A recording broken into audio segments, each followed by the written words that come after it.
there's a lot of men out there, but like the good men are a whole different breed, and I love that we have so many of them in our life.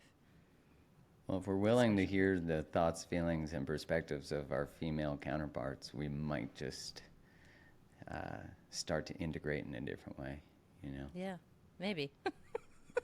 Maybe Maybe not. Might get worse. Might go totally the opposite direction. Yeah, I guess it depends on the female counterpart. Let's qualify that. Yeah. Is it trusted feedback or just feedback? Exactly. We're back. Hello, everybody. Welcome back to the podcast. No one's letting you forget in the club. That is for fucking sure. Are you in lots and lots of pain? How bad is the pain? You fucking asshat. Having fun dancing in the floor. Number one, why am I calling you? Number two, you ruined everything. Oh, so good. Not called hinged, called unhinged. Exactly. We're not hinged. We are completely off the rails. Off the rails. I love it. Let's get off the rails. Oh, yeah, let's get off the rails. Hello, Mark Groves. Welcome to the podcast. I mean, hello. I'm so excited to be on this podcast. Yeah, we're excited to have you. We don't know what's going to happen today. That's the best part. We don't know what happens pretty much anywhere where we get on the podcast or we get in our container or we're out in the world. Like, we just let it roll. So we're going to take that same perspective with you today, and we're just going to dive in and have an unhinged conversation, see where it takes us. Mostly because, I mean, this is a good jump off, but Club Unhinged was actually birthed in your backyard. And Yeah, I remember that on the patio. on the patio, your son's first birthday. And we'll What a always be gift, able to Jasper, remember. that you two gift. are getting unhinged. If he had only heard the conversation back there. I don't know that it was age Not a appropriate. good note. Yeah. No, not a 1-year-old appropriate conversation. But it was funny. It was really funny. So, obviously, for everyone who's listening, who I don't know how you wouldn't know who Mark Groves is at this point, but if you don't know Mark, he's the fucking best. He's just the best. It's the best intro ever. Well, He's like, and we're done. I have like my personal relationship with you, and then obviously the work that you do in the world is so exceptional, but you as a human being are just truly one of the most magnificent men I have ever met in my life. And I think this is why I can hold the field of the work that I do, because I know that good men exist because you've been in my life for so long, and from day one you have been such a force in my life. You've been such a grounding presence, and you've been like that light the fire under my ass when I'm playing small or when I'm not in alignment. Like, I can always count on you to, well, reflect that to me and not kind of keep me contained in this small version of myself, but like you call me forward into my greatest expression. And for that, like, I will always be endlessly grateful for you and your presence in my life. And I know that that energy gets woven into the work that you do and how you show up in the world. And I'm just so grateful that you're here with us today. Oh, wow. I'm going to take that recording and make it my motivational mornings. You should. Thank you so much. And You're there's such mutuality to what you expressed. And I just have so much reverence for you and for you, Bano, and to just to be in the company of good women who are doing good work, who stand for so many things, but also stand for men. And that's, I think that there's often an idea that if you stand for one, you're against the other, and you both stand for the fullest self-expression of what it means to be a good man, not just a man. Yeah, So, yeah. exactly. That is a big distinction. There's a lot of men out there, but like the good men are a whole different breed, and I love that we have so many of them in our life. Well, if we're willing to hear the thoughts, feelings, and perspectives of our female counterparts, we might just start to integrate in a different way, you know? Yeah, maybe. Maybe. Maybe not. Might get worse. Might go totally the opposite direction. Yeah, I guess it depends on the female counterpart. Let's qualify that. Yeah. Is it You know? trusted feedback or just feedback? Exactly. Are we going like fully off the rails and like not actually like being emotionally reverent, or are we like being in our most exalted self? Because those are two different modes, let's be honest. They're very different, and I think when we're operating from our wounds, often criticism is just the like way we learn how to connect. I always think of that on. I remember one time I got on Instagram Live, and this person, I don't know who it was, but they said, "You look tired." I'm like, "God damn, that's the first." Rude. And I said to the person, Thank like, you. you must be fun at parties." Like, I didn't think about it. And there it is. I just think about it, and I'm like, I know you think you're offering me feedback that is somehow acknowledging where I'm at or that I am tired, Yeah. but it's not working. Like your mechanism of connection, which I think if you had a mom or a dad or both who was like, your hair's not done, then that's what you learn. And so I'm here for the growth of it, but not for it. Yeah. Gosh, I can relate so hard to that. Like, I think that's like the first form of bonding that a lot of us learn is like bond through criticism or bond through what's not working or what's broken. And well, it can only take us so far in our relationships. And if we want to have fulfilling ones, I feel like we really do need to work on transforming that spot. Like when Christine and I get on the call, it's like this onslaught of like love bombing each other and like acknowledging each other and like, this is why you're so amazing and like, I'm so proud of you, or like, oh my fucking God, you are a fucking smoke show, like whatever whatever what we're on in that moment, like it always comes from this place of openness and connectivity and acknowledgement and this amplification of each other, which is the complete opposite of leading with criticism, which is such a closed position versus like the open position of acknowledgement. So I love that, Mark. You're really good at that too. Like, I don't know that I've ever heard like a critical word out of your mouth, like in terms of like leading with criticism. Like if you have some feedback to give, that's different. But like I don't think I've ever, and we've known each other since 2012. Like we've clocked some time. Yeah, I'm better at that in a romantic relationship. When you're feeling unheard or Sure. unacknowledged, then you might up the ante with a different strategy that's probably not going to be effective. Almost definitely not. It might be effective immediately, but in the long term, it's not. But no, I agree with you. I have a friend who's constantly correcting his daughter, and it's so interesting because his daughter associates correction with him. And so he was saying to me, like, on the list of order of like priority in the house, I'm at the bottom, And so we were talking about it, and I was like, it's really just a matter of math. If you just up the positive interactions in their brain, they would associate you with positive. It doesn't mean you can't be corrective. Just create bids throughout the day that are actually positive bids. And we forget to do that in relationships. We forget to do that in life. I remember taking this experiment after I learned about the 5-to-1 ratio that all couples, below a 5-to-1, maybe not all, but couples in the research below a 5 positive to every 1 negative interaction end up in divorce. And couples with a 7 or 8-to-1 are really thriving. And I remember thinking that, and I'm like, I wonder if this will work with my brother. So I changed how I oriented my brother, because I often found I was critical of him when I talked to him. Right. And I remember he called me one day, and he was like, hey, I had a question about relationships. And I was like, what? Okay. Like, this has never happened. You've changed. But I started to see the fruits of that it is actually, you could change something without anyone even knowing you change it. But who doesn't want to hang around with people who make them feel good? Yeah. Like, I don't want to be married to someone who makes me feel like shit. Why the fuck would I want to be around someone who's constantly like, you don't do this, you never do that, you're never. It's like, give me something. Like, just a little bit. Like, do you like Tell my me my hat looks nice. Yeah. Tell me anything. Exactly. There's actually a line from a movie. I think it's called In the Name of the Father. It's an Irish movie.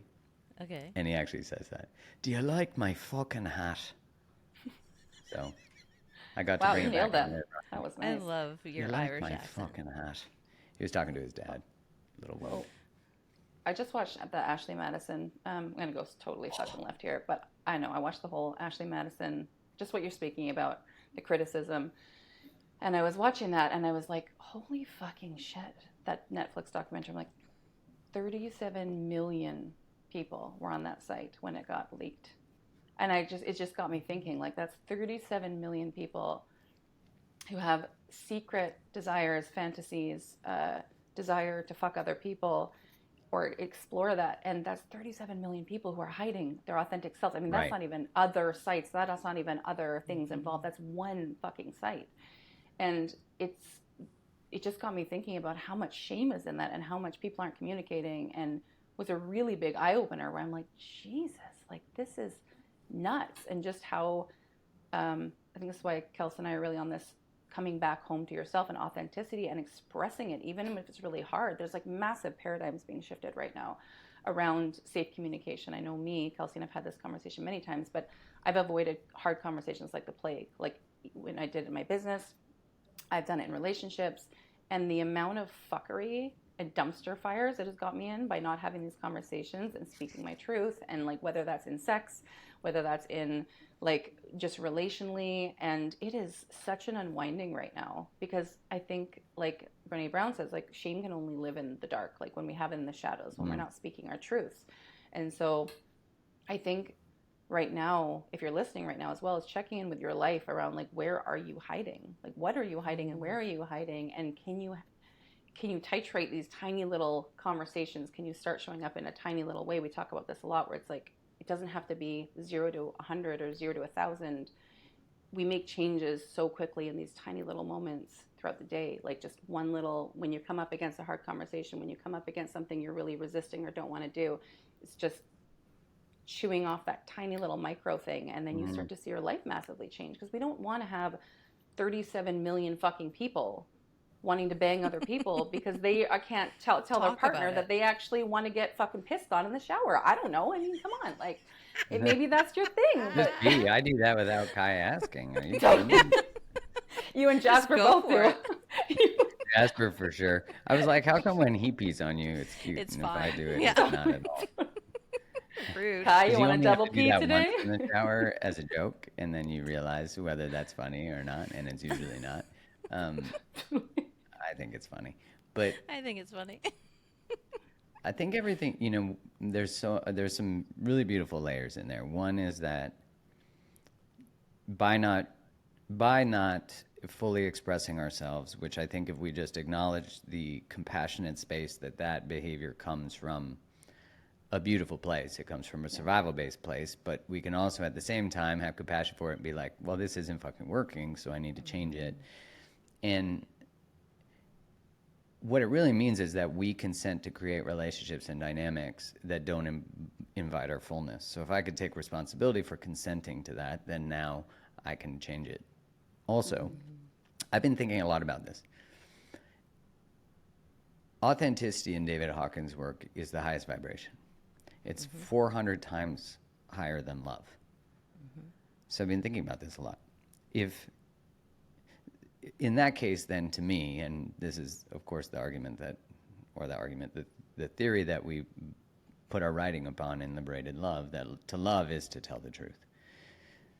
So in that case, then you actually look and you explore and you go, okay, well, I was thinking about this the other day. Do you guys know the observer effect in physics? Yeah. That like when you look at the particle, the waves turn into a particle when you look at them, and the behavior of them changes when you observe it. Only when you observe it. Okay. That blew my fucking mind, by the way. Hearing that, I was like, I'm sorry, what? Like I had to like crazy, rewatch. right? Like my brain was like, no. I'm like, it's fucking nuts. Anyways, keep going, please. Have you guys seen the new stuff that Terrence Howard's talking about too? Yeah, I'm having to titrate it because I'm like, okay, he just talked for 10 minutes and my mind is like, I need to sit. Yeah, I and understood digest this, like very little. 1.2 minutes of Yeah. it. I need to I watched like a longer video from someone breaking it down, but I say all that. Anyways, let me come back to this first part, which is if through just observing a wave it turns, it changes the behavior of it. And one, it is undisrupted. It's in flow, right? That's the theory, right? There's no, and so it also changes the concept of like when a tree falls in the forest, does it make a sound if no one's there to hear it? Maybe not, actually. Like that actually changes that dynamic. But if you think about, if you change your behavior in order to accommodate someone, you are accommodating the observer. So it actually changes the way that you are, from a physics perspective, experiencing the world. And I've been thinking about that a lot, of like, holy shit, that's actually the overlay of codependency with physics, with like manifestation, with creation. And if I'm constantly under the eye that I'm being watched, so I need to change who I am, then I'm never who I am, and I'm never fully present in the experience. I'm actually always microseconds behind the present moment, because there's a filter to which I'm curating how I show up. I thought, man, is that ultimately what manifestation or creation or optimism, like, make it science, make it physics, make it spiritual, who cares? The language, either way, there's language for whatever your belief is. But it's like, man, is the practice of celebrating and being with people about, like, is love truly about, and friendship truly about, getting rid of the fucking observer and telling, like me saying to maybe Bano, like, I feel like I can't be my fullest self because you do this. Then I'm like really inviting you to be the highest vibration version of yourself too. It's interesting. I've been thinking about this a lot. I never thought my work would bring me to physics. Yeah. From love to physics. I'm into it, though. I think it's so the perfect. observation. What do you think about the observer versus? Well, I just find this concept that you're talking about so fascinating, because I've seen it play out in my relationships too. If I drop down into this spot of essentially tolerating nonsense and tolerating something that feels insulting to my soul, I ultimately lose that sparkle. I lose that essence of myself in other areas of my life. Like, I feel like I'm not the walking embodiment of my power, because I have dropped myself to meet someone at a certain level of behavior or a certain level of energy or frequency, instead of advocating, which is a higher stance because it's aligned with the truth of who I am, and saying, actually, that doesn't work for me. And you still have free will. You know, if you don't want to change that, that's fine. But if we're not like upgrading here, we've gone as far as we can go. And that can be a really terrifying thing relationally, because it always means that their free will could have them be like, actually, no, I think I'd rather stay in the fucking ditch and play out this lower version of myself, and I don't want to raise to that standard, and so bye. And so there's always this risk of loss, at least for me, when it comes to really owning that authenticity. And yet, if we zoom out, and if I've zoomed out, like, is it a really loss if you lose someone who is not really in service to the most exalted expression of you and you to them? Like, it doesn't feel like a loss when I look at it from that vantage point. But like the very human parts of me are like, my attachments. Well, it's interesting because it's like in curating ourselves, we live in a grief and a loss of ourselves. So it's like, I get to blame you that I don't fully show up as me, and then I'm now not responsible. It's actually your fault that you can't hold all of me. Right. Yet I'm the one creating the secret contracts that I get to hold this over your head, which, I mean, I think we all do it till we don't. Or we live so unapologetically that we're more avoidant, and what is actually happening is it shows up as zero fucks, which I don't think life is about living zero fucks. I think it's about giving the right fucks. You know, it's about directing and curating your fucks, you know? And and then I mean that in every context of that word too. I know you do. You know, I think it's interesting where it's like, okay, I'll come fully alive, but you actually don't, because I don't want you to grow away from me. Like, you know what, I'm not sure if this relationship can hold all my sexual desires, so we're going to open it up and I'm going to fuck everybody, but you stay loyal to me. Like, oh, I'm going to go take personal growth stuff or become whatever, and you don't. Or the other alternative, which is change. I need you to change. I always need you to change. You're never going to, and then we like hold a power dynamic of being better. Right. You know, and I think like how hard is it for the avoidant person, because it's usually the avoidant person who has a prison of an identity that they always have to have a problem to solve to keep the people pleaser problem solver, to keep them close and let them have some value. And it's like we're both participating in the dynamic, but we villainize the person who's suffering with the issue, which this isn't negating that the addict, the serial, I think serial cheaters are very different than someone who's cheated. Right. I always need to qualify that, because it's like usually a serial cheater often is like narcissistic, sociopathic, like there's more going on, and I don't even use those terms lightly, like someone who can never actually take responsibility for the full breadth of their experience. And that's why I think there is such, I remember going to, do you know Dr. Ramani, who wrote It's Not You, the book on surviving narcissistic abuse? I haven't, no. Oh I my haven't God, read the book is, no. oh, it's incredible. And I went to her session at a psych conference, and I asked her, is there a lot of overlay in addiction and narcissism? And she said to me, yes, and like, you know, there's that saying that the opposite of addiction is connection. Yeah. It's like, I think there's such a deeper shame in the person who is narcissistic. Like they have no capacity for shame. But I would argue that the behaviors overlay.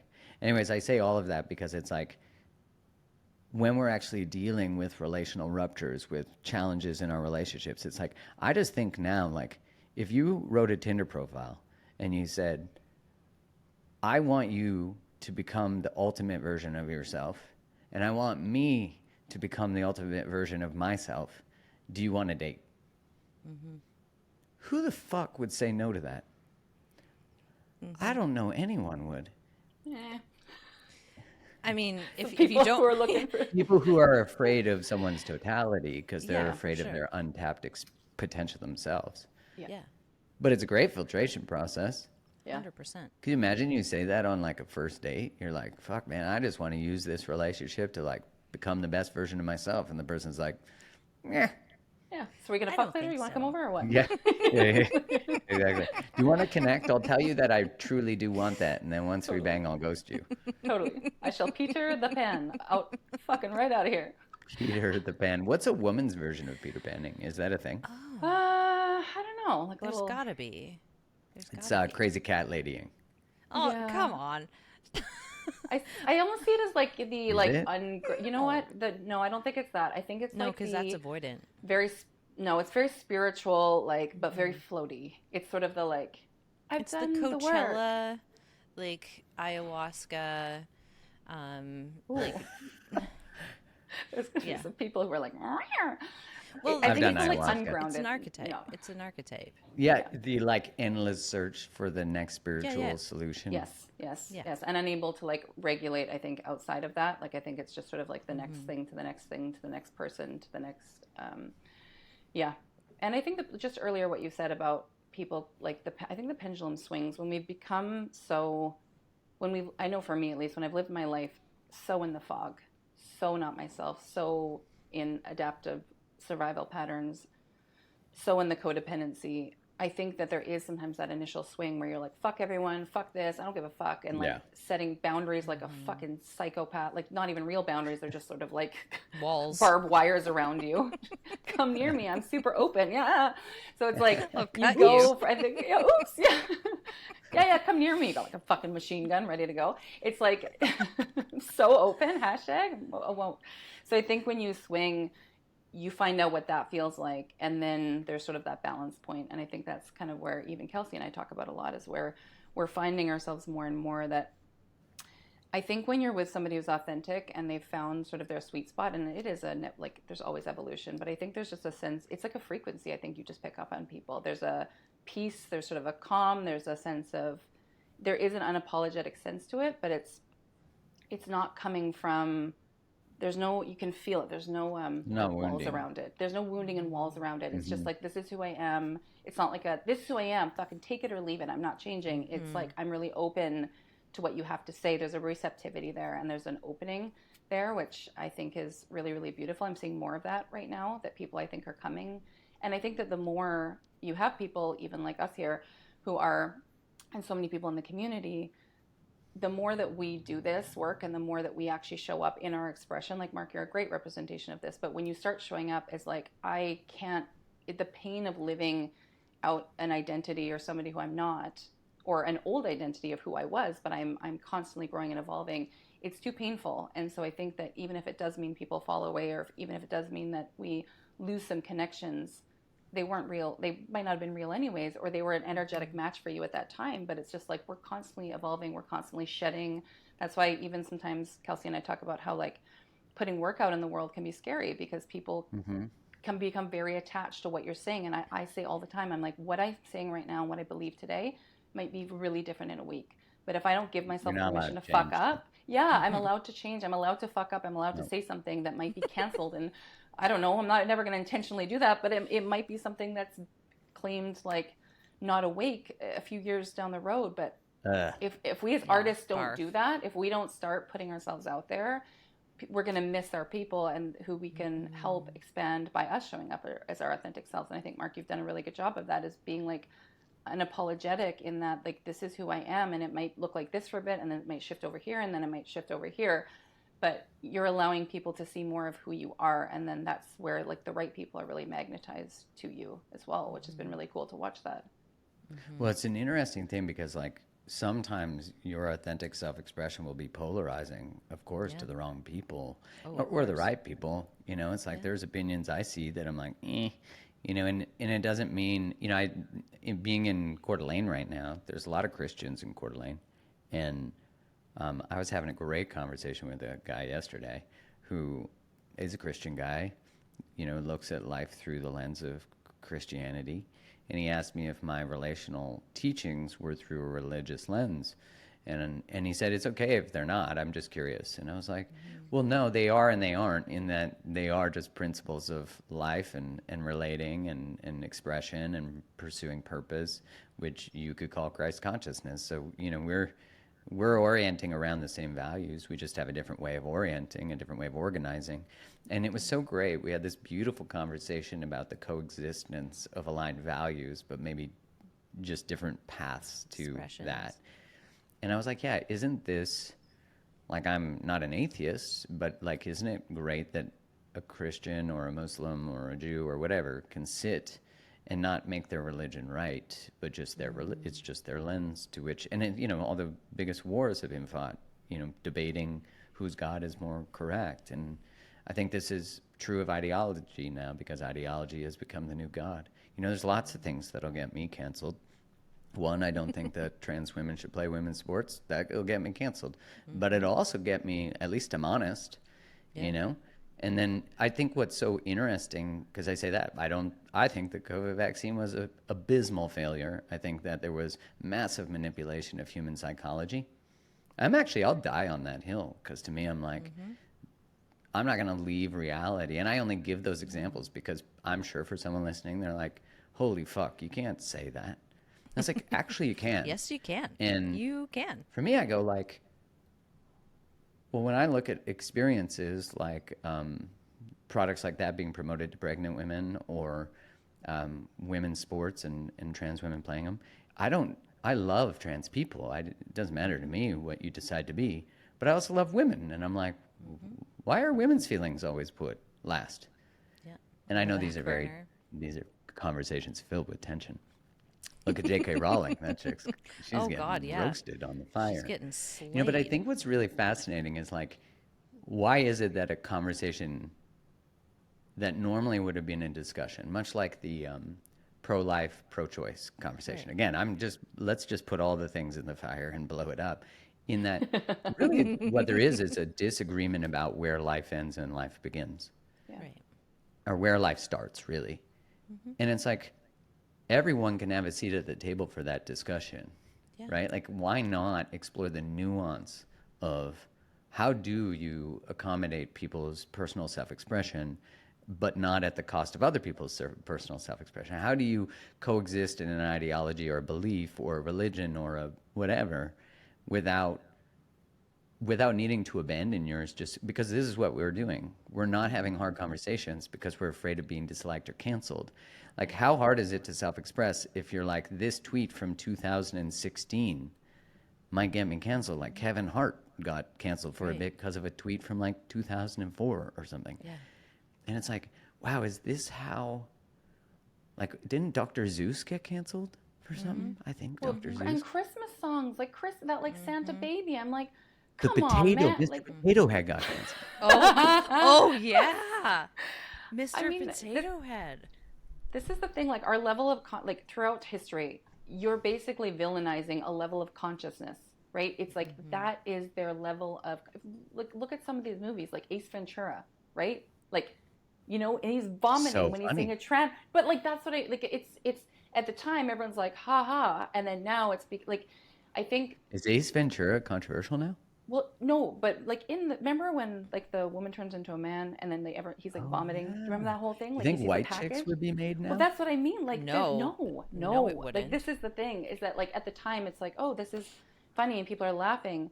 So I think the people who are pointing the fingers are the ones, again, who are carrying a lot of their unprocessed shame, a lot of their like, and so much of what, this is the thing that I think trauma. is fucking comical. Yeah, and what's comical is that what we fight like, you see people, right, sometimes when they're like so passionate, they're like, you're wrong, and they're pointing fingers, and there's no lens of curiosity.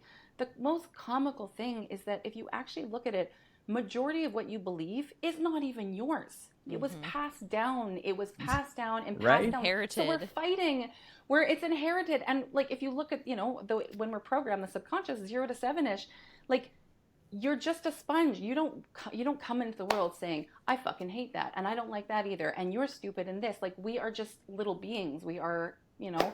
And so like, so much of what people, I think it's hilarious when you see people absolutely like dying on their sword for certain things, because they don't even know what they're fighting for. It's like, is that yours? Or is that something that like 4 generations ago was really told? Or like, we have to get curious. We have to start questioning. This is why I love this. And I can sit with somebody, I may not fully understand or believe what they believe, but I can hold spaciousness for any opinion, even if it's like totally, like if my, you know, twisted or dark, whatever it is, I'm curious about it because I may not agree with it, but I can have a conversation and say, I don't understand it. I don't really like it, but your happiness is not my, like, your beliefs and your happiness is not my job.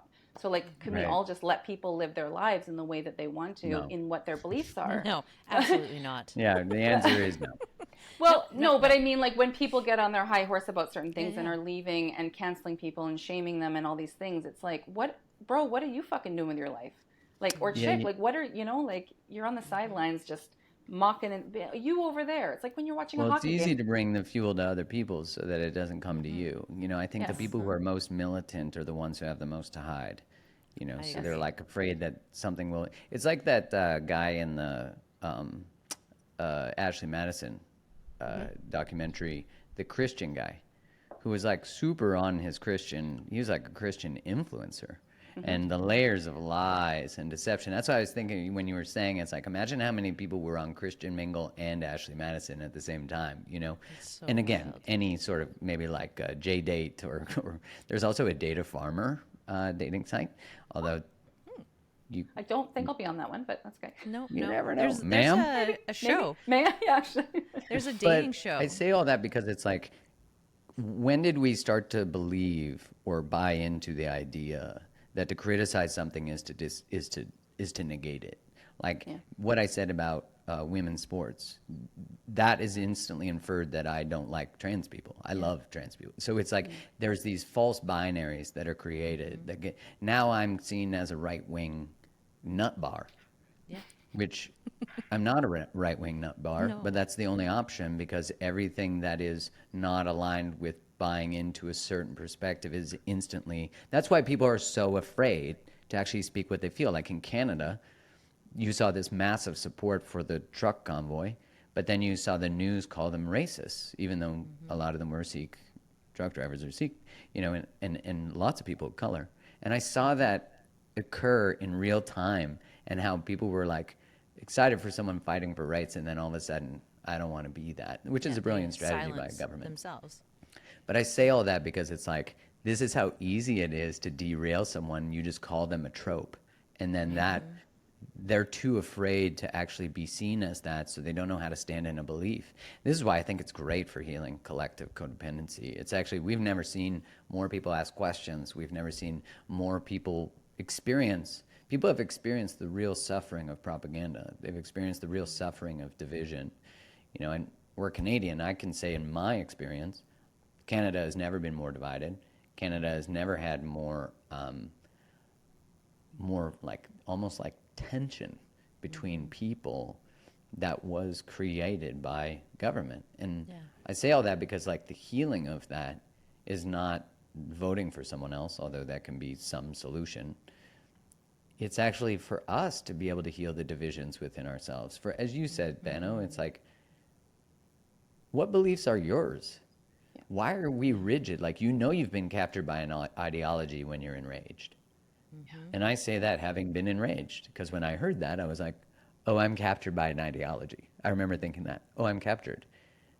But like, how many of us actually know? I know I can be captured. Someone sent me a flat earth video on YouTube, and I started watching it. I'm like, the earth might be flat. I was laughing, because as I'm watching the first 10 minutes, I'm going, holy shit, the earth might be flat. Yeah, and then I was like, I can't watch this. I don't have time to figure that out. I'll just walk off the edge if it happens. It's like someone said to me, the queen's a lizard. I'm like, she might be. I don't know. She's dead now, but maybe she might be. How do we know? I don't know. We don't even know how the world works. Totally. Well, we technically are. Lizards. We are. Well, and we technically lizards. are everything. We are everything. I remember when I went to Dr. Joe Dispenza's week-long retreat, and I was like in one of his meditations. I was like, yeah. I mean, this is after I blew off and went unconscious on my first meditation, mind you. So I had my one blackout, and you then went I was unconscious on it. Oh yeah. Like passed out. I was sitting on the chair, and it was our very first meditation, day 1 of 7. And he's like, okay, so if you're an advanced meditator, sit on the ground, because sometimes you black out. And I was like, whatever. You're and like, then I'm I like, am meditation. Sure. Well, I don't like I am actually the sit embodiment of Buddha. So I sat there, and I'm like on my chair, and I'm like doing the energy centers. And then we get to I was like, I don't feel very good. I'm a little sweaty. I'm feeling kind of weird. We get up to the throat, classic, and like not speaking my voice. We get up to energy center 5, and I'm like, oh, fuck, I'm really not feeling good. I'm like, stay with it. He said to stay with your body. Don't leave it. All of a sudden, this like white burst of fucking energy blows up my body. And the next thing I know, I am literally, I'm like crippled over, like destination fucked on the ground. And the helpers, these two ladies, so I was on my chair. 2 ladies are like pulling me up. My head is down like this. And I'm like, where the fuck am I? And I look up and I just see this massive Joe Dispenza head, and I'm like, the fuck? And they like, they're like, oh honey, you blacked out. So they like pull me off to the side. And I'm like, what the fuck? They're like, that's great news. You had a big like breakthrough. I'm like, oh my God. So anyways, that was after that one. Breakthrough. Your head was broken open. Totally. That's what they say to everyone. So I don't fucking my sue head. them. Yeah, totally. It's great. It's a breakthrough. Wow, that was consciousness. That was a big one. breakthrough wound. Totally. I am blacked out. Yeah, it was fucking nuts. But during one of his other meditations, I was in it, and I'm like, they talk about how sometimes your body just starts to move, and my body started like vibrating and moving, and I was like, am I doing this myself? And I was like, no, I'm not doing this myself. But I turned, my thought was like, I wonder what it'd be like to be a lion. I wonder what it'd be like to be an eagle. And like, I just started turning into, like, I was a lion and then I was an eagle. It was fucking nuts. This is after you blacked out, same meditation? Different meditation, like day. I was like, way to continue. Yeah, just really going for it. No, this is one, actually, this might have been the Dallas Advanced Follow-Up one, but I felt, people talk about like, well, you are everything. Like, I am you, you are me. Like, I am this fucking chair. I am my iPhone. Like, the idea is that we're all vibrating particles and we're all one of the same. It's sort of God expressing itself. And so I had that realization, and people talk about this once they've passed over. There's a lot of people with like near-death experiences who have sort of passed over and then come back, is that they say when you're in that state of, in that like highest vibrational frequency, you think something and you become it, and then you become something else, and you just start shape-shifting into all different things. But it's so powerful. It's fucking nuts. And actually, Dan, when we were at your place, and Dan and I were having this conversation, he said at your ayahuasca ceremony, something similar had happened where he sort of turned into all sorts of shit. And I was like, yeah. It's so funny even saying that. Like, these are like such casual conversations for us. For at your 1-year-old's birthday party. And we're just like, well, the best part is that this is so Club Unhinged because Kelsey and I were on the back patio talking about like dicks and just like being super like 12-year-old adolescent boy. We were just like riffing as we do. We were just like ridiculous. And then we created the business. And then we come inside and we're having conversations about consciousness and turning into the lion. And this is what Kelsey and I are kind of getting to, this idea that like everything is spiritual. Like the dick jokes and also the pissing on pissing on somebody in the shower. I mean, it's all just part of it's all just part of the fact that like it's all, everything we're experiencing in life is spiritual. This is the spiritual journey. Spirituality is not about love and light, like where your post said about like green juice and meditation. I mean, it's that, and it's also all of the polarity and all of the contrast and all of the triggers. Like if Mark triggers you or Kelsey triggers you, or I mean, I've had multiple people in the past week, the idea of triggering, they're like, oh, you really triggered me. I couldn't even like be in your energy. And then this one lady was like, but I stuck with it at your retreat. And she's like, I am like just obsessed now. And it activated my unapologetic self. And I've done all these incredible things now that I've been in your energy because I watched you as a strong woman. My programming said, women shouldn't be like that. She shouldn't be going to Tulum by herself for a week. She's a mom. She shouldn't be doing these things. She shouldn't be running this business. Wait, that's you really did fun. that? Yeah, I went to Tulum. You're not allowed to do that. I know. I've got 2 kids. Bad I've got 2 young Bano. kids. Bad Why are you Bano. having fun? Well, Yeah. this is what I mean. Like, I think the more fun when I talk to people and they're like, what are you doing now that you sold your business, your fitness studio? And I'm like, I'm having so much fun. I created this crazy business with Kelsey. We're just having fun. I coach wicked people. You know, I'm like a channel. I'm doing all these. And they're just like, what? I'm like, yeah, I'm going to Tulum next week. Why are you 10? Oh, did you go on a vacation with your kids? No, I went by myself. What? You can do that? Like, there's just, You're allowed? You're allowed. And we're calling it like reverse engineer aging. We're like Benjamin Button. Like, even the women in the community, in Kelsey and I's Club Unhinged community, they were like, I got ID'd the other day. Like, I feel younger. Like, the more ourselves and the more fun we're having, the more life force energy we have. And people want to say, like, how do I raise my vibration? I'm like, become more authentic and start fucking doing what you actually want to do. Yeah. Like, and that, you know, the triggering is a good fucking thing. Like, if you're triggered, there's information. It's just all information. It's like parts of you that you may have abandoned. Yeah, totally. You may, everything I see is a good triggered by trigger. vulnerability, possibility, love, connection. Yeah. Or like shadow, like parts of, you know, I'm triggered by you because you represent something I've shut off within myself. So I don't like that. And rather than explore that, I want to shut you down because I don't want to see that. Way easier, right? If I Way control my easier. environment, then I don't have to grow. You know, and I think a lot of the internet has created that. It's like, I'll just shut you off instead of unfollowing you. I'll tell you to change instead of changing where I direct my attention. Yeah. That's why when I say like what might be perceived as a polarizing statement, it's really like, can we now explore the nuances of that? Like, can we actually explore the nuances of belief, of understanding? I think when, you know, have you ever seen those memes where it says like, I support the current thing? Yes. Yeah, they're kind of like this joke that these people just go from one thing to the next Oh, thing. yes. Yeah, like or they jumping on stack the them, bandwagon. you know, in their bio, they just got like flags and needles and all the things. And I say all that because it's like, what an interesting, the reason we don't trust inauthentic people and people who virtue signal is because we actually don't know what they stand for. Exactly. So you can't trust them. Like if you're always standing for the current thing and you can't criticize your own thing, like I know that in my own belief structure, there are viable criticisms. Yeah. In that way, I can at least, like, you know, the best debaters know the other person's argument better than they do. You know, and I think of someone like, I know he's very polarizing, but like Jordan Peterson, he's probably the best debater of our recent time. Maybe Ben Shapiro too, you know, and I forget the other guy's name. He's really Christian. I've seen a few of his stuff on Instagram, but his name is Charlie something, Charlie Kirk or something.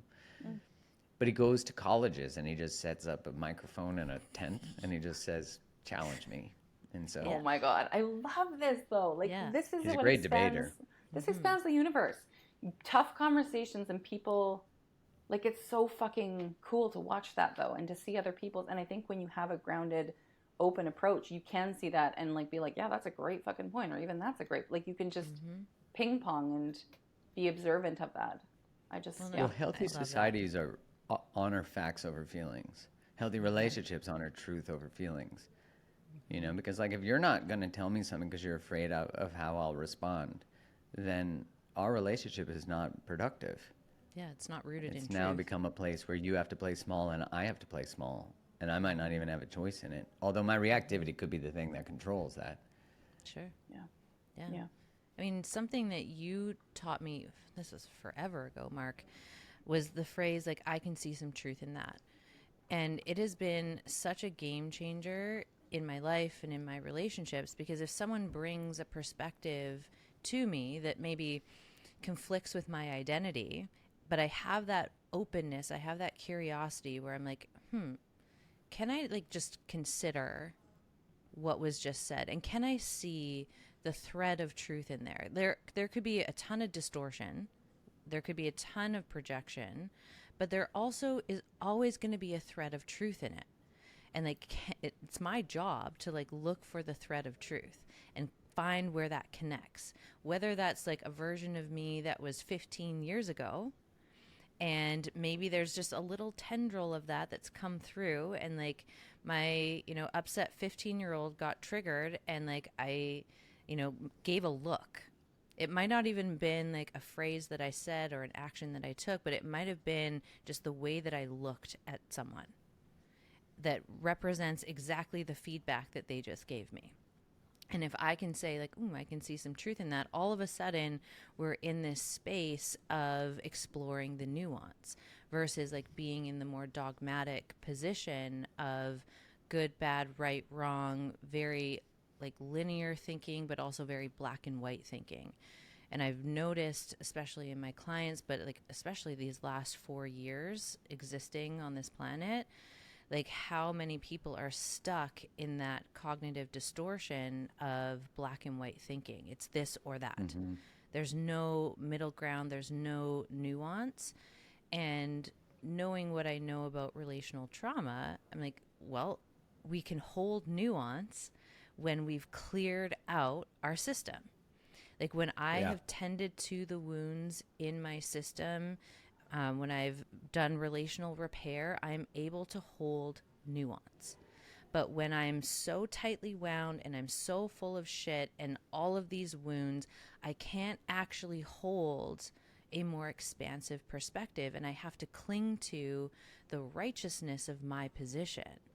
I can't fathom having a conversation about trans women in women's sports because that's going to blow out my nervous system, or, like, the exploration of the vaccine and, like, those, like, it's a very complex conversation, and it requires you to have capacity in your body. But if your body is so chocked full of trauma and wounding that and, like, emotional shit that we have not digested, so essentially we're just energetically constipated, we can't actually hold these bigger conversations, which means we stay locked at this certain level of consciousness.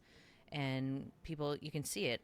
Like, you just go on the internet for 5 minutes and you see it. Yeah. And people are just spinning in their shit and just flinging it at each other versus what if we went and alchemized? Like, it's a fucking shit show. Bunch of monkeys flinging our poop. For real. For real. Are we that real, evolved? Though, hey? I don't know. Like, it's interesting because I think consciousness has made, you know, consciousness in the prefrontal cortex has created an arrogance of sorts. You know, we see ourselves as separate from or above animals and plants. And, you know, I think that does us a disservice because we are a biological being with nervous systems. And as you said, you can't hold space and capacity for nuance when you need certainty because you're still in trauma. And, like, who in the last 4 years hasn't been traumatized, you know, on top of the many traumas people have in their lives, but we've been, like, societally traumatized. Yeah. And it's like, where's the space for the healing in that? You know, I said to, I was doing a somatic therapy session and had this realization in this conversation. Well, that's quite a forklift. I had... coming into some heavy duty excavation. Yeah. Parking Kelsey's it right talking there. about the monkeys throwing shit. They're like, all right, Mark, it's your time. Enter Here we go. stage left. Yeah, what the fuck? I love I'm in it. a construction site. But I think it's like, in that therapy session, one of the things that the somatic therapist said to me was, you're not indecisive. You're not stuck. Like, you don't not know what you want to do with your life or where you want to go. You're in functional freeze. And of course you are. You have legitimate threats to your existence. You have legitimate, like, till you can honor the truth of that, you can't move through it. You won't move through the nervous system. And she asked me to put words to what I experienced and like what was in my gut. And it was like, they violated my relationships. Like, they violated the sacredness of my relationships. And for me, that was such a big thing to feel, of like, there's actual total truth in this experience that they weaponized belonging against us. And no matter what quote unquote side someone's on that, they're harmed. And just the reality of that is like, whether you wanted to invite your uncle to Christmas or not, even if you're the uncle who didn't get invited, you're harmed. If you're the person who didn't invite them, you're harmed. And I think we need to really hold space for that societal pain. Like, do we all need a somatic therapy session? Probably. You know, to say like, you know, what you were saying before, Bano, I think is such an important part of the healing process, is actually going to this form of like radical self-expression, radical everything, you know, pun intended, radical self-love. But it's like, you go to that radical place because you need to know the rage-filled edges of who you are. Yes. And then you start to soften in and negotiate. Because like the greatest predictor of relational success is being open to influence. So of your partner, but that's true of friends, of everybody. It's like, it's not relational if you go, this is just who the fuck I am, get over it. Yeah. Deal with it. First, it might be what you need to do. You know, have you ever heard that saying, we burn bridges we don't know yet how to cross? I have, yeah. And it's like, I think a lot about that. We burn bridges we don't trust ourselves to not go back over. And we burn bridges we don't know how to walk over yet, because we like don't want to be presented with it. So we're like, I'll just blow this up and not text this person anymore, or I'll do whatever, I'll overshare. And it's like, man, just being with the nuance of what it means to be yourself, being with the nuance and the adventure of what it means to like, what does it even mean to be authentic? Like, can you ever be 100% authentic? I don't know that you can, because you're always discovering who you are. So there's always like a new layer thing. You know what I mean? Yeah, for sure. But I think the process of becoming authentic is just like how it feels. I think if you don't know what that feels like, it's like the feeling for me. Like when there's a feeling, and there's also a lightness, I think, that comes from it as well. Is every time I've had a hard conversation or I've done something that is more true to me and my experience, there's this, the way I see it is like, when we have life, we have trauma, we have all sorts of shit that goes down. And then when we start excavating and we start clearing out, it's like walking to a back garden and it is a fucking mess. It's like weeds everywhere. It would be like if a neglected garden that's been there for like 10 years, 20 years, 30 years, however old you are. And then you have to start by like clearing shit up, by starting to look at things and move things out and then plant new soil. And then, you know, shit starts to grow. But I see this happening with people a lot, is that when you're doing this work, you're sort of clearing out all of the belief systems, all of the trauma, all of the generational trauma, so much stuff out of your system. So then you're more naturally, it's not something you have to go and do or get or become more high vibrational. That authenticity vibration starts, you're coursing, you have more life force energy coursing through you, less stagnation, less static. And then you're more of a receiver, you're more of a channel for the universe to work through you, for your gifts to start to come out, to feel safer, to start expressing. And I think that's just how you can notice if you're on the right track, is how you feel. And through just trusting that every time you do something hard, every time you express yourself, something that's more true to you, you're going to notice in your body, you're going to notice in your nervous system, you're going to feel more at ease, even if initially it feels dysregulating. because it can be, you know, even No, good things. I work amen. with a lot of, you know, creative entrepreneurs and people who are here to, you know, expand the planet, a lot of change makers. And I've even noticed that they have a hard time holding really good things, pleasure, money. Like, you know, one of my clients had a massive deal come through and we had to work on expanding her nervous system to hold it so she didn't get rid of it really quickly. The receivership of it, like receiving and stuff, like it's a wild journey, but the clearer we get as a vessel, the more we can, you know, serve, the more we can show up, and the more there's momentum to that as well when you start moving on that train. I don't know how I got on that tangent, but anyways, I'm done now. Great Authenticity. Authenticity.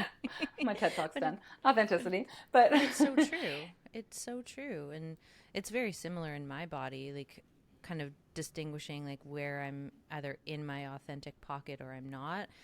To me, it's a very simple, like, do I feel open or do I feel closed? And when I feel closed or tight in my system, I know that there's some degree of protection.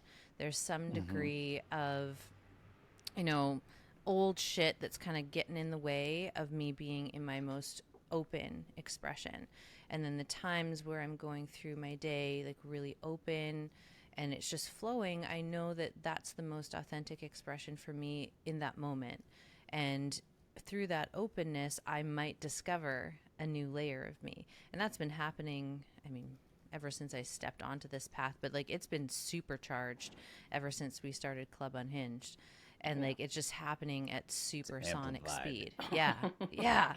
Kelsey and I are, you don't want to get on a call. Kelsey and I have like a no talking after like 9:30, 10 p.m. because it's like a fucking lightning bolt. I'll be in like the most Deb Downer mood, and then Kelsey and I will just be like on the call, and we're just like zing, zing, zing, zing, zing. And I'm like, Kelsey, we can't talk because we're getting super jacked up. And It's getting out of hand. Yeah. we're getting.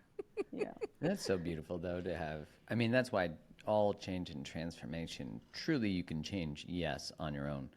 But it's not integrated unless it's a relational. Yeah. You know, it has to be validated through the experience of observing yourself, but also observing other people's experience of your new self. Yeah. Oh, and the solidity of that, because I mean, I'm speaking like I'm guilty right here, but we can be like #woke and so transformed and all the things, and then you plop you down into a relationship or into a family unit, and out comes the motherfucking inner beat. Like, you know what I mean? We see what we get to rub up. We can only do so much by ourselves. When we rub up against people, we rub up against contrast, and it's only in the moments of contrast that we see actually who we are and what we're made of in that moment, and how much of what we've learned has integrated into the body, that embodiment piece. Because I think that's a big piece that's missing, is you have a lot of spiritual gurus or people who can speak very well, and you know, you see this a lot on the internet, people who are like saying all the right things, but then when it comes to behind the scenes, there's a very different energetic signature that comes out, or there's a lot, you're like, whoa. And so that's, I think, where I think we can all do a better job of really being like, is who I am behind the scenes and who I am online or around people, is that, how similar is that? Yeah. You know? Yeah, agreed. Yeah. Yeah. What a beautiful thing to bring those all into alignment. And if you have a space like Club Unhinged, to be able to practice that, where actually there's not a consequence to getting the word wrong. Right. Or getting the sense, because, you know, expression is a competency and a being, you know, and like we're not all taught what are the skills to effective expression, because a lot of the times even the words we use, the energetic of the words, is what triggers the other person. And so it's like, can we master our side of the street? Because then we're able to delineate, is it me or them? But till we actually get into that space of mastery, it's hard to delineate. And sometimes it will be us, and sometimes it will be them. And sometimes you'll get that wrong. And then you'll learn, and then you'll be like, oh, okay, I got to show up differently. But I think for all of us, it's such a gift to experience each other in our fullest way of being. I mean, what an act of trust that is. Yeah. Yeah. And we're actually, Kelsey and I are bringing in something to the club called Club Confessionals. So it's going to be like I like it. Yeah. Little Catholic spin. It's going to be. That's exactly what I said. I was like, can we like dress up as like tarts and vicars while we do this? Well, the Catholics were onto something with that. They knew that people needed to confess something. They're onto too many things, but that was a good thing to be onto. That, like, you know, like imagine if people had a space to share all the Ashley Madison and it Right. was their relationship or their men's group or their women's group or their Club Unhinged, you know, that they're like, oh, I get to actually share. Remember that guy who wrote who had people send letters in of their like greatest confessions? It went super viral. I forget what it was called. No, but I love this. Yes. I think he did a TED talk on it, but it was like people could write in the worst thing they'd ever done anonymously, and it was letters. So, you know, he got crazy shit. Yeah. Damn. Love that. Can we do that? Yeah, I'm taking Oh, notes. yeah, fuck yeah. What was it called? Well, I mean, that's what we want. We want a place. Club Unhinged is a place where people obviously come and they're free to be themselves. It doesn't mean you can come in and be a fucking asshat like Kelsey and I are. You know, but it is somewhere where you can come in and you can be yourself. And it's so wild to watch when people show up. Like there was a lady who came in. She's like, I'm fucking cranky. Kelsey and I are like, great, Excellent. cool. Yeah. Crank Like it up. amazing. And we just and she was trying to fight us to see where we would go with it. We were both like full permission. And it dropped. Like she completely shifted vibration because there wasn't resistance. She wasn't bumping up against somebody saying, you're kind of low vibe and you're kind of bringing down the group. We're like, cool. Like you're Good a little vibes low only. vibe. Good vibes only. Yay. So like I think it's really beautiful. Most people actually just want that. They're looking for somebody to say, you're not bad for having that feeling. Yeah. It's okay to have that feeling. It's okay to be angry. It's okay. I get fucking angry all the time. I mean, I had my little girls, even me, I could see they were like dysregulated. And so I was like, you know what? I throw out some Amazon boxes out back. I'm like, you know what? Have at her. She's like, what do you mean? I'm like, kick them. Get all your rage. I'm like, mommy's probably bugged you this week. I'm sure daddy's bugged you. I'm sure da-da-da. And she's like, okay. So her and me are both like yelling and kicking Amazon boxes, like shredding the backyard. And I'm like, and then you see them after, and they're like, oh. I'm like, you feel good? They're like, even Mia, who's 2, was just like, yeah.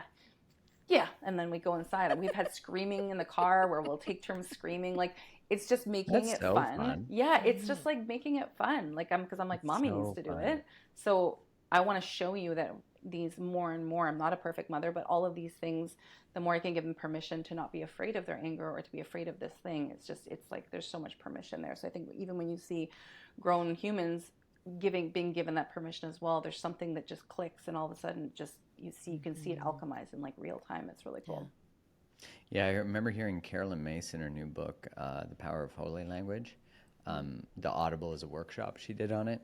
Oh, cool. And she said, we use our wounds to control the pace of life. And I thought a lot about that of like, Damn. you know, it's like, in a way, oversharing is controlling the pace, you know, and when we bond with other people through our wounds, woundology, she calls that, but, you know, I think a lot of our activism is from that place. Not to say there's not beautiful, authentic activism and there's not wonderful parts to that, but it's like, do we become so identified with being the activist that we never get to just be? And I saw that a lot, you know, and I was having a conversation with Kelly Brogan, and she was talking about that, of like how our activism becomes, we just pivot between victim and savior in the trauma triangle. So we don't know how to relate to anyone when there's not a perpetrator. Right. And I was like, ooh, I feel that one. Wow. You know, and it's like, wow, it's interesting when we start to, and she was like, that's the lower chakra. You know, you can really feel that in the lower, like, gut, pelvis. And I'm like, yes, it's very true. It's like you never get to be grounded. You never get to stand on your feet. And it's like, what a beautiful thing it is to say to someone, I'm grumpy. And they're like, cool. Cool. Anything Wait, else? what? Like, don't you want to change my mood? No. No? Totally. Grump it up. Yeah. Grump it Don't be up. bringing your Ebenezer Scrooge over here, though. Calm down. Right. Yeah, Totally. Am I exactly. gonna want to Go for a hang out walk with and you all the hug a time? tree. Do you need a hug? Like, what do you need? Can I help? Yeah. No? Okay. Cool. I'll be Yeah. over here. We'll be over here having fun. Yeah, and Or a that's grump I think fest. that's the beautiful thing too of like when you are not in those codependent threads, you can allow someone to be in a contrasting experience without needing to change it because it doesn't actually impact and influence your internal state. Like, but when we're so codependent, what happens is like them being upset makes us upset. So we need to change them so that we feel okay. Whereas when we do like this clearing, this like just getting all of the gunk out, taking the fucking pressure washer in there and clearing it out, and we can stand in our own energy really powerfully when someone's in a grumpy mood and be like, okay, you can have that. I'm going to let you have that. Like, who am I to say that that's not the exact experience that you need to be having right now? And I also see you, and I'm going to relate to you as someone who is capable and competent enough to figure out your way through that, whether that's asking for help, whether that's going and kicking some Amazon boxes in the backyard, whether that's, crying in the fetal position, like whatever it is. And sometimes you just got to fucking marinate in it. You just want to be in the fucking bad mood. And then the next day you're like, okay, I think I'm done with this. And so ripping people off from having the experience that they're supposed to have, in my opinion, is not loving. It's the opposite of love. Agreed. I think it's controlling. I think it's manipulative. And it's very unrelational. However, it's very normalized. Like, that's how a lot of us were coded. That's how a lot of us learned how to relate. And so it makes sense that we repeat this patterning until we don't. And once we get to that point of healing that codependency within ourselves, all of a sudden we can be with reality. We can be with, the partner who's in a bad mood. We can be with the person who has a very different view of the world and a very different polarizing position than we do. And we can be with it instead of needing to dominate. Because going back to the victim triangle, you have this domination pattern that comes in of we need to change, your perspective because our perspective is the best one. And so we're still feeding the victim triangle of I'm now turning into essentially the perpetrator.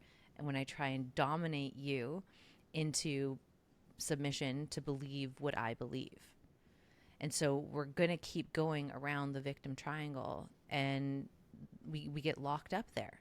Nothing ever transforms in the victim consciousness in that victim triangle. It just doesn't. You just keep going round and round. You change your position, but you're locked in. Versus when you step out of it and you're like, no, I don't need to dominate you with my perspective. I'm going to get curious about your perspective. See if I can see some truth in that. Let's have a nuanced discussion about it. And all of a sudden the field of possibility opens. And I think that's where true healing on a collective level can begin to happen. But if we can't do it on a relational level, like the bare bones relationships of our life, can you be with your partner when they're in a bad mood without needing to change it? Or do you have to change it because them being in a bad mood puts you in a bad mood?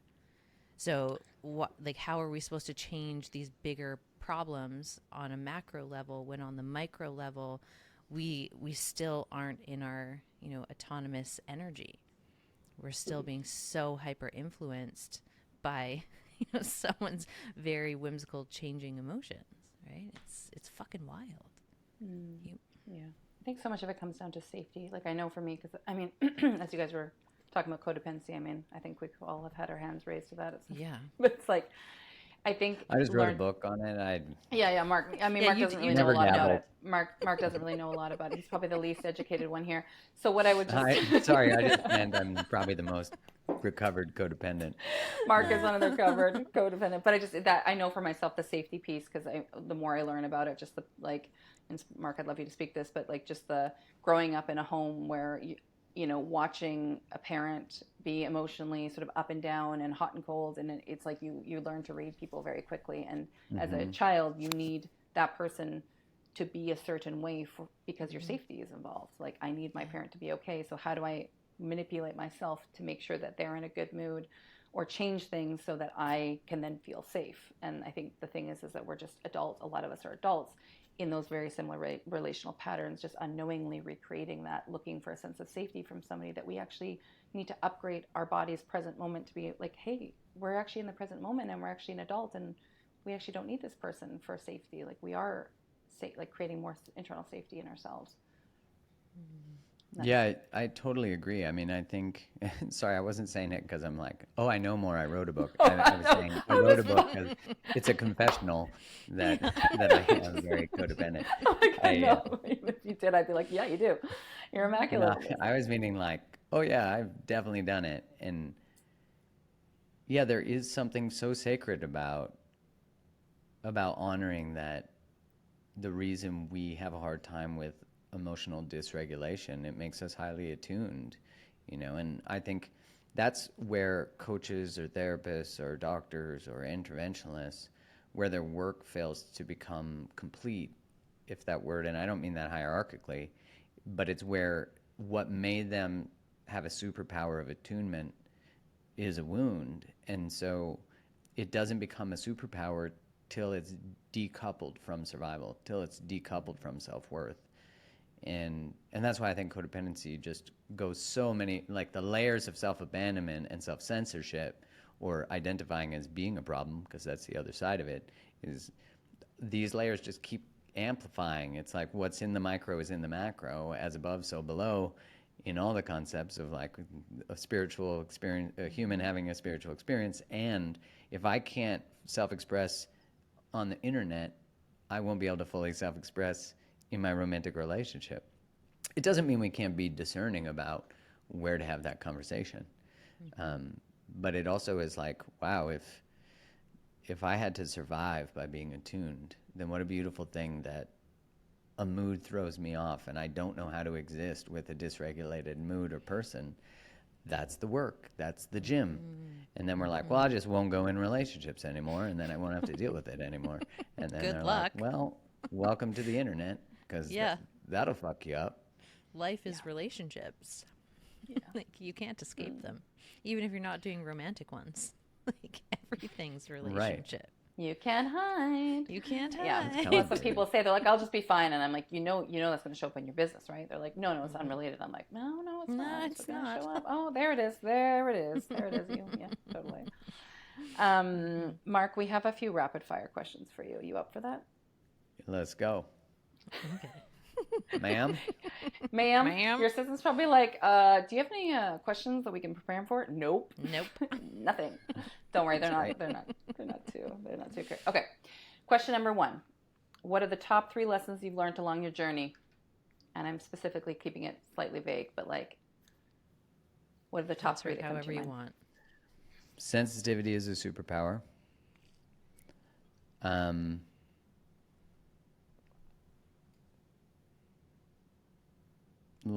Living a good, fulfilling life is about relationships, full stop. Social media as it currently stands is very toxic to the nervous system. That's my third up and coming lesson. Love it. So good. Okay, next question. What do you regret? What do you what? What do you regret? Ooh. That's kind of like one of those questions in a job interview, like, what is your area of development? You're like, fuck off. Next question. Yeah. Here's what I'll say about regret. I actually don't have any regrets. And I don't say that to be trite. I say that because I understand that everything that's occurred in my life was in service of my growth when I turned towards it from that lens. I think regret is a prison. I think if you regret anything, is that a trick question? You fuckers. Yes. Like, Let's see if see what he says. Take the bait. Yeah, exactly. Yeah. It's a prison because it means that we're stuck in a moment of time where we believe there's an alternate timeline that we could have been and done something different. And then we don't fully step into being and doing it now. So in a way, it's an excuse to not become all of ourselves. So no. Ooh, goosebumps. I mean, damn. That could be the podcast right there. Just that one answer. Yep. We just went to church. Oh, damn, Mark. Look at that. You passed. You passed the trick question. Okay. What are you proud of right now? What are you doing well?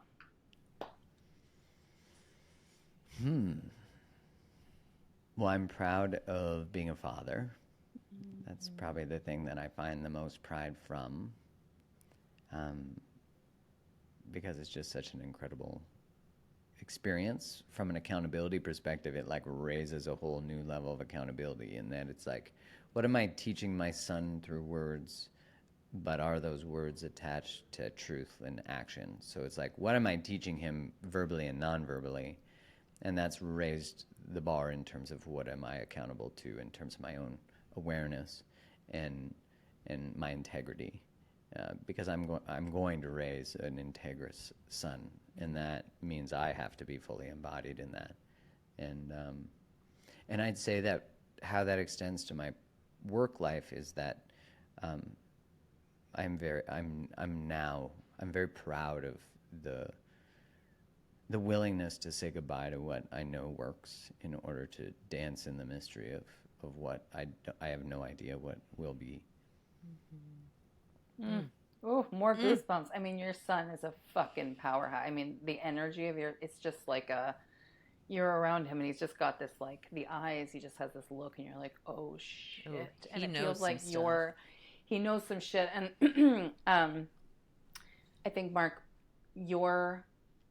it feels like, I don't even know, just as I'm like sitting here, I can hear all this stuff. It's like he's challenged, like you're shifting so much in service of him as well, because you're like, I want your generation to be like free and true and real. And so it's like, you go first, you're going first, and you're making big, bold moves. And that ripple is like extending. I mean, Matt, I look at the amount of people you've impacted by what you're doing about leaving social media, even though you have over 1 million followers, and the shit that you're saying. I don't fucking care, because you're saying essentially to the universe, like, I'm willing to cash in this for the unknown. And the universe is like, bingo. Perfect. Because that's bold. And the higher the stakes are, it's easy to say, okay, fine, I'll close my social media, I've got 100 followers, right? Versus I've got over 1 million followers, and this is what I'm saying, because I'm following, like, my soul, I'm following what the next step is for me in service of the unknown. And that expands the universe, like what you're doing, and that ripples to him and everyone else and all those other fucking baddies and badass friends that he ends up hanging out with. But it's like, it's like, boom, there it is. That's an expansion of that's leadership, right? You saying, and that's true leadership of, I don't know what's on the other side of this, but I'm trusting, and it's probably going to weed out a lot of the people, a lot of the energetic leakage that comes from you being in a place or a platform that isn't in service to you in your authentic truth. So anyone who follows you, which you should, by the way, we'll put everything in the show notes, but like, as you follow Mark along this journey, I'm sure the people who follow you are because they actually want to be with you, not because they're just taking from you. Yeah. Thank you. I appreciate that. Next Kelsey, question. What scares you? Oh, definitely just what is not yet lived. I think what is trying to move through me, I can't label or understand, and that's scary because, it's that sense that I've had since I began the journey of turning towards, like, actually standing in what's possible for me and who I am. There's a fear of like, how big that is, not from a like impact, or I just mean like the level of energy I can hold, the level of power I can hold. And I think that's true for everybody. It's like, holy shit, if I'm really powerful, then that's scary, because that means if this is me playing small, then what the fuck, So I think there's a fear of that. There's also a fear of like being more publicly seen, being more, and I think that's a viable fear, because I think that people trade impact for anonymity, and anonymity is a beautiful thing.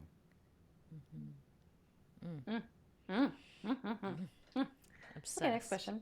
I'm obsessed too. Okay, your holy fuck moment. So as you know, I'm all about the holy fuck moments. It's like, what is your holy fuck moment? The moment that, like, call it a spiritual awakening, call it cracked you open, it woke you up from maybe a slumber, or from more of your conditioned, very hinged to the door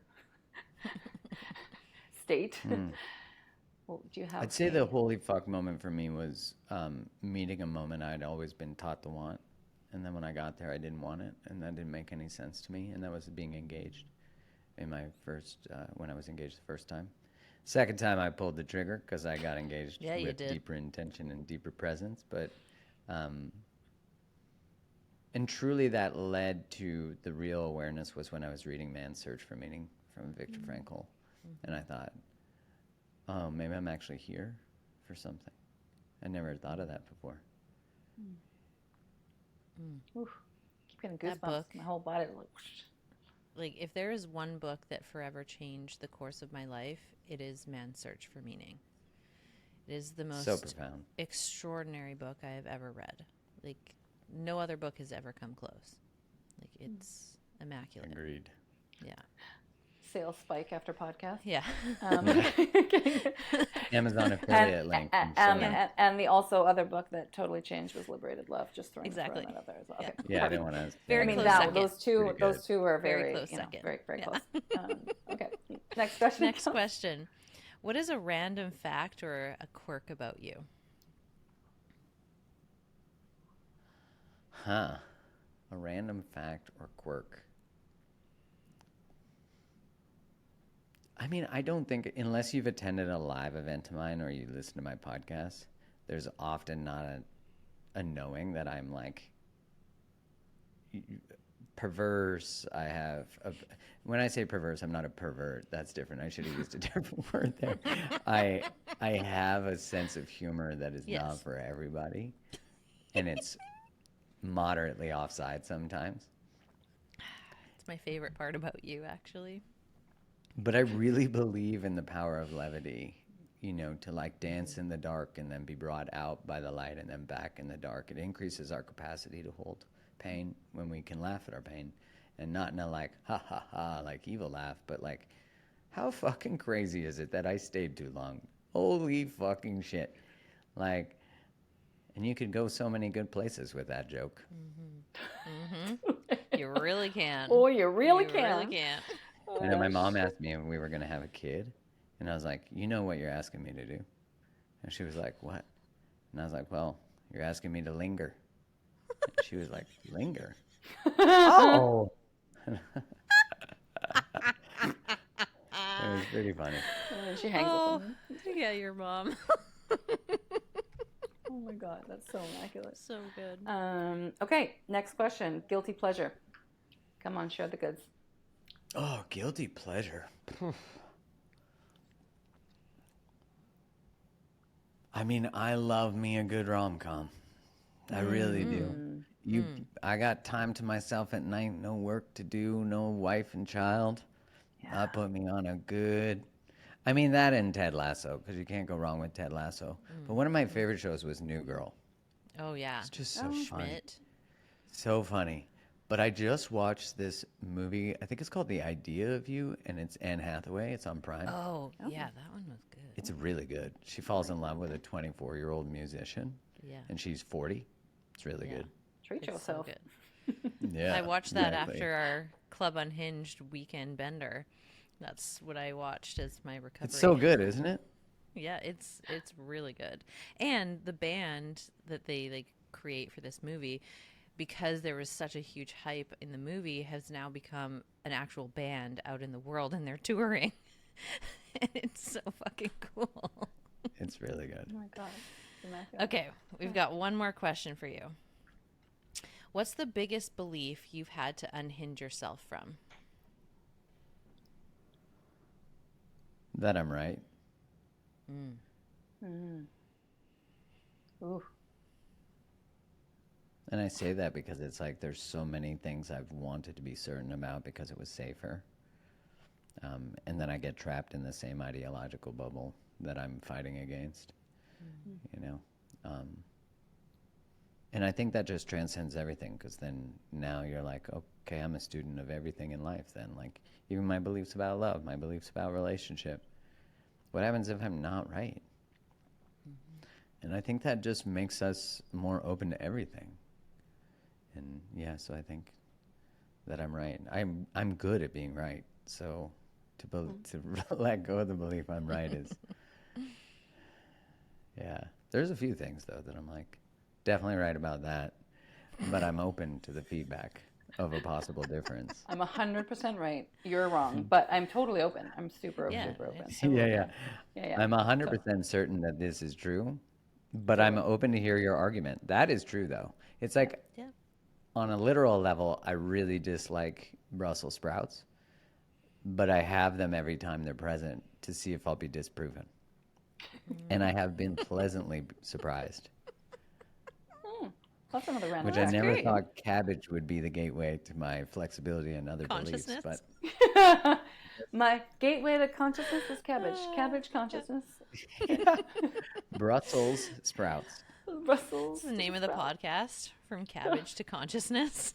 From cabbage to consciousness. That's Cabbagey good. consciousness with Mark Gross.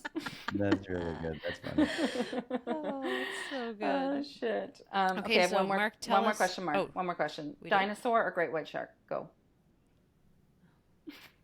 Dinosaur. Why?